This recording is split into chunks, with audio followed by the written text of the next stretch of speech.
북한은 과연 서울을 불바다로 만들 수 있을까요?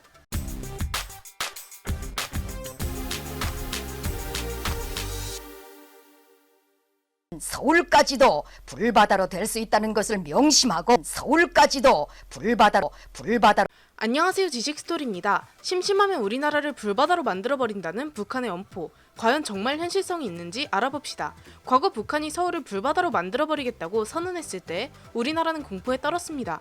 하루아침에 모든 일상을 잃어버릴 수 있다고 생각했죠.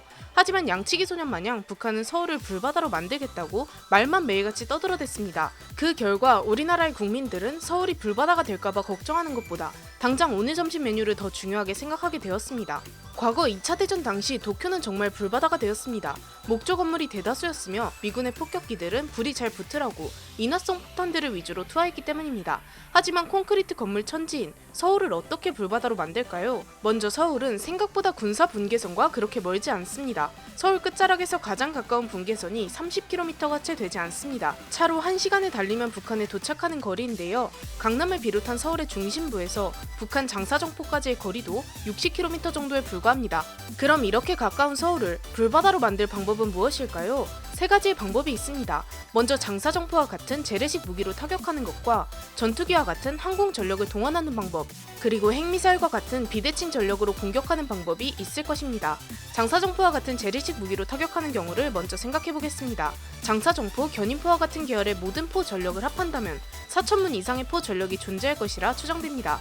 많게는 10,000문 정도가 있다고 추정하고 있지만 정확한 수치는 북한 이외에 알고 있는 곳이 없을 것입니다. 북한의 장사정포 사거리는 20에서 60km입니다. KN-09 방사포와 같은 경우는 충분히 서울을 타격할 수 있죠. 이 포병 전력들은 군사분계선 전역에 흩어져 있기 때문에 강원도 부근에 있는 포들은 서울을 타격할 범위에 있지 않습니다. 하지만 그 포들을 다 서울 쪽으로 몰고 간다면 우리가 너무 뻔히 알 수 있기 때문에 그렇게 하지 못합니다. 결국 서울을 타격할 수 있는 일부의 포들만이 유효한 포격을 진행할 수 있죠. 현대전에서 포병의 개념은 계속 한 자리에서 쏘는 것이 아니라 쏘고 재빠르게 자리를 바꾸는 방법을 추구하고 있습니다. 대포병 레이더가 정확한 포 사격 위치를 알 수 있기 때문에 움직이지 않으면 바로 대응 포격을 받게 되기 때문입니다. 하지만 북한의 포 대부분은 움직이지 못하는 고정형 포대가 많으며 갱도와 같은 굴 속에 숨어 있다 나와서 포 사격을 하는 형태가 대부분입니다. 굴에서 나와 포 사격을 실시하면 우리 측의 포병과 공군 전력은 쉽게 포대의 위치를 정확하게 추적할 수 있습니다. 또한 대부분의 북한의 포는 구식이기 때문에 사격 통제 장치가 없습니다. 표적을 정확하게 타격하지 못한다는 것이죠. 초탄이 명중해야 포병의 위력이 극대화되는데 초탄을 맞출 확률이 낮고 쏴보면서 표적을 타격해야 합니다. 이런 북한의 실정에서 북한의 포병들이 우리나라 포병 진지를 공격하지 않고 멀리 있는 서울을 타격했다고 가정해보겠습니다. 그럼 두 가지의 매우 큰 문제가 발생합니다. 첫째는 우리나라의 포병들의 손해가 없기 때문에 포병들과 공군 전력이 바로 북한의 포병들을 보복 타격하여 북한 포 전력을 전부 무력화시킬 수 있습니다. 우리나라의 수많은 견인포와 자주포들이 북한의 많은 포대를 수분 내로 타격할 수 있고 북한은 포탄을 제대로 쏟아붓지도 못한 채 무력화될 것입니다. 왜냐하면 북한의 대부분의 포들은 방열 장치가 부족합니다. 그래서 연속 또는 급속 타격 시 온도가 상승해 포신이 휘거나 잘못하면 폭발할 수 있습니다.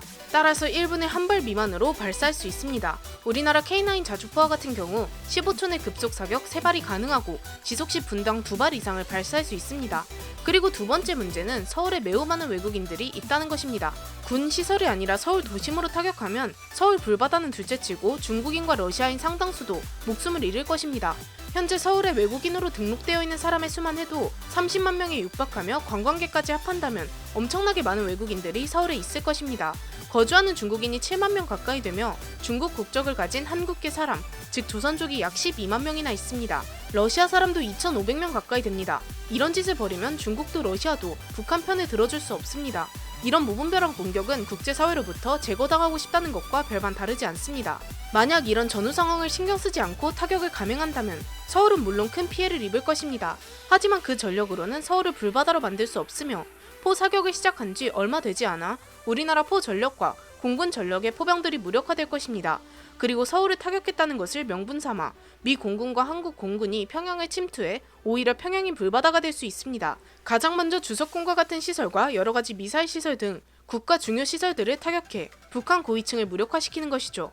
따라서 장사정포와 같은 재래식 전력 카드는 사용할 수 없습니다. 두 번째는 북한의 항공전력입니다. 현재 북한의 항공전력은 제대로 된 훈련도 하지 못한 상태이며 북한은 미그 29가 가장 최신 전투기이자 주력 전투기입니다. 이 또한 한국의 F-15K나 F-35와의 시계박 교전에서 절대 이길 수 없습니다. 이마저 열대에서 20대밖에 없기 때문에 우리나라의 영공을 침범하는 것조차 불가능합니다.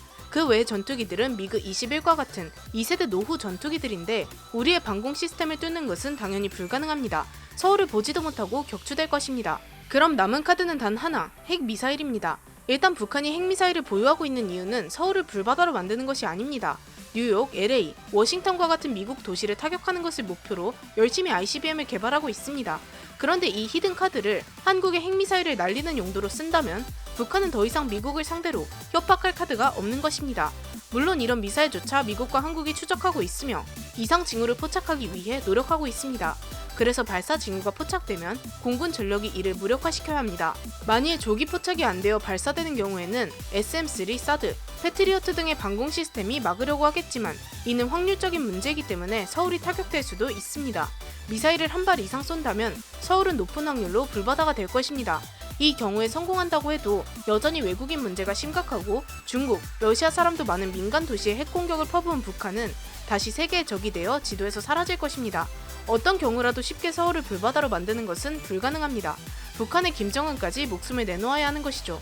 결론적으로 북한은 서울을 불바다로 만들려면 재래식 전력으로는 힘들고 핵전력을 사용해야만 희망이 있습니다. 서울이 불바다가 되는 순간 거의 모든 국가를 적으로 돌리는 것이기에 이는 선택할 수 없는 수단에 불과합니다. 사실상 북한의 핵전력은 우리나라를 불바다로 만들어서 불구경을 하겠다고 만든 것이 아니라 북한의 현 체제를 보호하기 위해 미국을 겨냥한 카드입니다. 이렇게 북한이 서울을 불바다로 만들 수 있을지 알아보았는데요. 실질적으로 서울 불바다는 불가능하다고 해도 항상 긴장을 늦추지 말고 안보에 심혈을 기울여야 합니다. 영상을 재미있게 보셨다면 구독과 좋아요 부탁드립니다. 감사합니다. 지식스토리였습니다.